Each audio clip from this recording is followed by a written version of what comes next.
जैसे 84 लाख योनियाँ होती हैं और हमारे कर्मों के आधार पर हमें वो योनियाँ मिलती हैं, तो उन योनियों में क्या हमको पता होता है कि हमने ये कर्म किया था और हमें अभी ये योनि मिली है? जैसे अब कोई गधा बना है तो गधे को पता नहीं कि हम किस पाप से गधे बने हैं।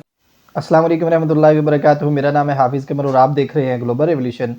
आज की इस वीडियो में अनिरुद्धाचार्य जो हिंदुओं के पंडित हैं उनके बारे में ज़िक्र करेंगे कि वो कहते हैं कि मरने के बाद जो है इंसान के पुनर्जन्म जन्म होते हैं उसकी नेकियों के हिसाब से, उसके अच्छे कामों के हिसाब से और उसकी बुराइयों के हिसाब से। अगर उसने अच्छे काम किए होते हैं तो वो गौ माता जो ये गाय है उसके रूप में आता है। अगर उसने बुरे काम किए होते हैं तो कोई वो कीड़े मकोड़े की तरह बन के आता है, कोई कुत्ता, कोई बिल्ली, इस तरह करके वो बताते हैं कि दोबारा जन्म लेके वो आते हैं। तो इसके बारे में डॉक्टर जाकिर नाइक का भी सुनेंगे। डॉक्टर जाकिर नाइक जो है इस बारे में क्या कहते हैं। आपसे रिक्वेस्ट है कि वीडियो को आखिर तक लाजमी देखा करें ताकि आपके लिए और मेरे लिए रहनुमाई का ज़रिया बन सके। चले चलते हैं मज़ीद वक्त ज़ाया किए अपनी वीडियो की तरफ। जैसे 84 लाख योनियाँ होती हैं और हमारे कर्मों के आधार पर हमें 84 लाख मिलती हैं, तो उन योनियों में क्या हमको पता होता है कि हमने ये कर्म किया था और हमें अभी ये योनि मिली है इस वजह से? जब हम यहाँ से वहाँ जाते हैं ना तो वहाँ पे सब बताया जाता है कि आपने जो पाप किया है उस पाप के अनुसार आपको ये कष्ट मिलेगा। पर जब मिलने लग जाता है, जैसे अब कोई गधा बना है तो गधे को पता नहीं कि हम किस पाप से गधे बने हैं, परंतु गधा बनने के पहले पूरा रिप्रेजेंट किया जाता है आपका पाप पुण्य आपके सामने कि देखो आपने ये पाप किया है, आपने ये पाप किया है, ये पुण्य है तो पुण्य का फल भी मिलेगा, पाप का भी मिलेगा। तो वो बताया जाता है। पर जब आप भोगने लग जाते हैं तब याद नहीं रहता, जब भोग के जाते हैं फिर दोबारा। और मेरा दूसरा प्रश्न ये है गुरुजी कि आपने बताया था सबसे लास्ट वाली जो योनि हमें मिलती है वो गाय की योनि मिलती है, तब हम सारे पापों से मुक्त हो जाते हैं, पवित्र हो जाते हैं। तो गाय की जो योनि मिलती है, पर गाय को भी मतलब कष्ट तो मतलब सहने पड़ते हैं, वो भी बाहर की रोटी खाती हैं। हर गाय ऐसी नहीं होती कि उनको पाला जाता है, तो फिर पवित्र हो जाते हैं उसके बाद भी जो कष्ट उनको मिलते हैं। पवित्र हो जाने के बाद भी कुछ तो रह ही गया, तब तो गाय की योनि अंतिम योनि है ना। तो गाय सबसे पवित्र है। कोई पूजे गाय को ना पूजे, गाय पवित्र, कोई रोटी दे ना दे, पर गाय अपने आप में तो माता है ही ना, तो वो पवित्र है। उसके दर्शन मात्र से हम पवित्र होते हैं, इसलिए वो पवित्र योनि है।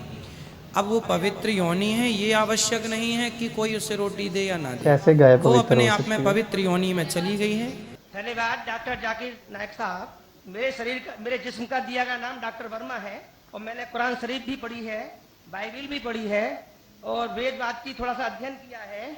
मैंने कुरान में सारी बातें अच्छी पाई हैं, किंतु एक बात मेरी समझ में अभी तक नहीं आई है।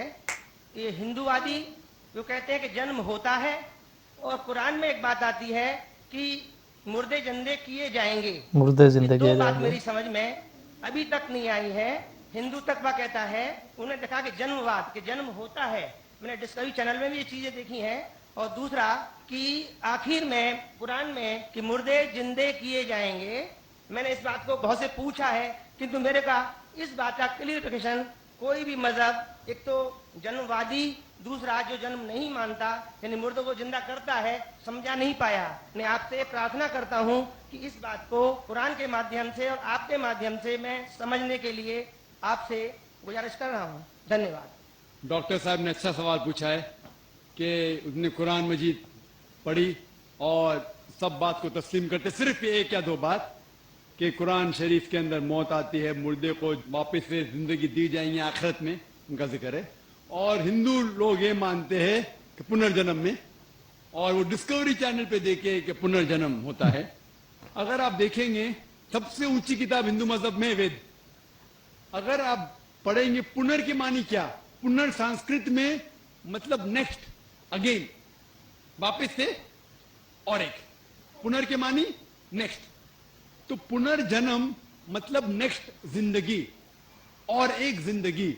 अगर आप कुरान शरीफ पढ़ेंगे, कई आयतें हैं कि अल्लाह सुब्हाना व तआला ने आपको जिंदगी दी, पहले आप थे नहीं, फिर जिंदगी दी, इस धरती पे आए, फिर आपको मौत देंगे, फिर आखिरत में उठाया जाएगा। आप जो कर रहे मुर्दों को जान दी जाएंगे आखिरत में, ये हम मानते हैं कि एक बार हम इस धरती पे आते, नेक्स्ट लाइफ इज आखिरत। उसी आखिरत। तरीके से वेद में भी जिक्र है अबाउट पुनर्जन्म, नेक्स्ट लाइफ, सेम हूबहू जिस तरीके से कुरान में लिखा हुआ है।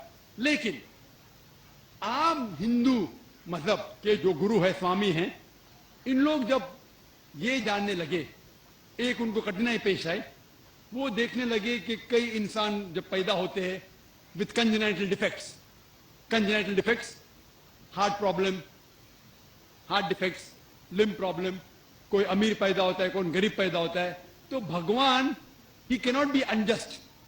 भगवान अनजस्ट नहीं हो सकता है कि कोई इंसान को हेल्दी पैदा करता है सेहत के साथ, कोई इंसान को कंजेनाइटल दिल की बीमारी से पैदा करता है, कोई इंसान को अमीर घर में पैदा करता है, कोई इंसान को गरीब घर में।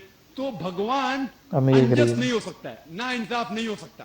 तो ये जो स्वामी लोग हैं, इन लोग ने एक नई चीज निकाली, संस्कारा। हिंदू मजहब में कहते संस्कारा, जो इंग्लिश में कहते हैं cycle of birth and rebirth, transmigration of soul. अंग्रेजी में कहते ट्रांसमाइग्रेशन ऑफ सोल, क्योंकि आप डॉक्टर है, आप जानते होंगे। ट्रांसमाइग्रेशन ऑफ सोल अंग्रेजी में कहते, संस्कृत में कहते संस्कारा, birth death, birth death, birth death. कहीं भी वेद में नहीं लिखा हुआ है कि birth death, birth death, birth death, कहीं भी वेद में नहीं लिखा है। चैलेंज है मेरा, ये इन लोग को मिलता है भगवत गीता के श्लोक से।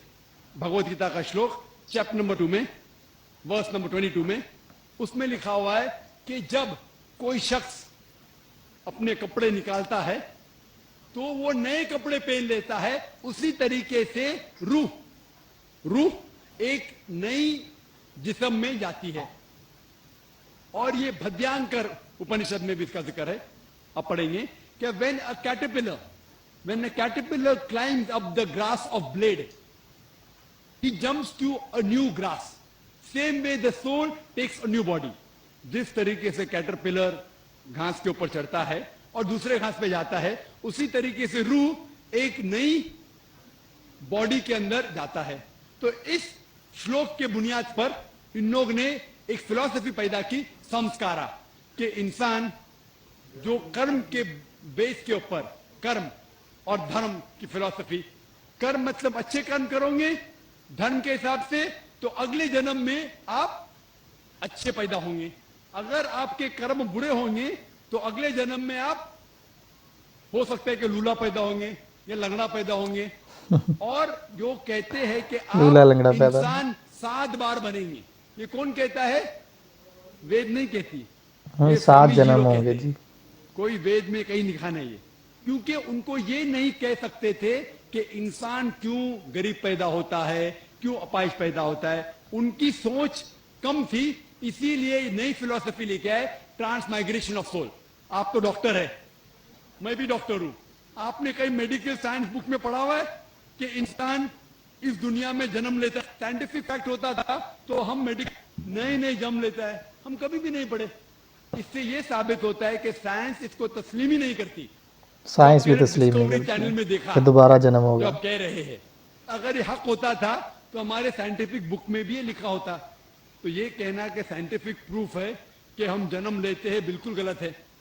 इस्लाम जो इसका जवाब देता है वो है कि इस्लाम तस्लीम करता है कि अल्लाह सुब्हानहू व तआला कुछ लोग को अपाहिज पैदा करता है, कुछ लोग को अच्छी सेहत देता है, कुछ को गरीब, कुछ को अमीर। इसकी वजह है कि अल्लाह ताला फरमाते हैं सूरह मुल्क में, सूरा नंबर 67 आयत नंबर 2 में, अल्लज़ी खलक़ल मौत वल हयाता, अल्लाह सुब्हानहू व तआला ने मौत जिंदगी और मौत को पैदा किया ताकि आप लोग को जांच सके, आप लोग का इम्तिहान ले सके, आप लोगों में से कुछ लोग अच्छे हैं। ये जांच पड़ताल करने के कि आप लोगों में से कौन अच्छा है, कौन बुरा है। और अल्लाह ताला फरमाते हैं सूरह अनफाल में, सूरा नंबर 8 आयत नंबर 28 में, कि आपके बच्चे और आपकी जायदाद आपके लिए फितना है। आपकी जायदाद और आपके बच्चे आपके लिए एक टेस्ट है, आपके लिए इम्तिहान है। अल्लाह ताला कुछ लोग को गरीब घर में पैदा करता है, कुछ लोग को अमीर। जो लोग अमीर है उनके लिए इम्तिहान है कि वो ज़कात देते क्या नहीं। जैसा कि मैंने कहा मेरी तकरीर में, तीसरी बुनियादी बात इस्लाम में है ज़कात। जिस शख्स के पास 85 ग्राम से ज्यादा सोना है या उसके मुकाबले में धन है, उसको 2.5% ज़कात देना फर्ज है।